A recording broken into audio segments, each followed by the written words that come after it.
জামিন মিলল না অরবিন্দ কেজরিওয়ালের। জামিনে স্থগিতাদেশ দিয়ে দিল দিল্লি হাইকোর্টও।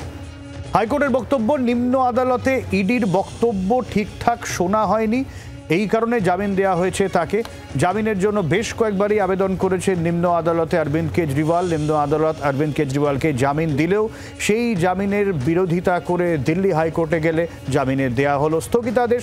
রাজীব রয়েছেন আমাদের সঙ্গে, রাজীব এই নিয়ে আরো আপডেট দেবে। রাজীব, দেখো, অরবিন্দ কেজরিওয়ালকে রজ এভিনিউ আদালত এর আগে 20 জুন জামিন দিয়েছিল এবং সেই জামিনের বিরোধিতা করে 21শে জুন ইডির তরফ থেকে দিল্লি হাইকোর্টে আবেদন জানানো হয় এবং ইডির তরফে আবেদনে বলা হয় যে সেক্ষেত্রে যখন সওয়াল জবাব চলছিল তখন ইডির বক্তব্য ঠিকঠাক শোনেনি আদালত, নিম্ন আদালত বা রজ এভিনিউ আদালত, এবং তাদের যে দস্তাবেজ ছিল সেগুলো তাদের ভালো করে খতিয়ে দেখা হয়নি, একতরফাভাবে জামিন দেওয়া হয়েছে।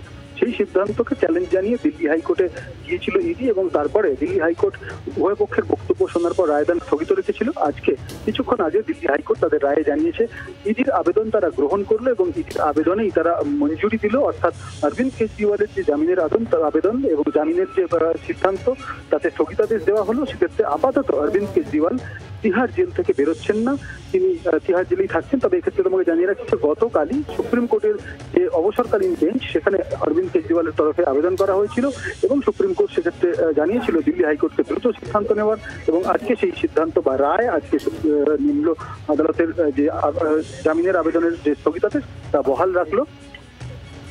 অনেক ধন্যবাদ রাজীব। কি বলছেন আইনজীবী, শুনবো।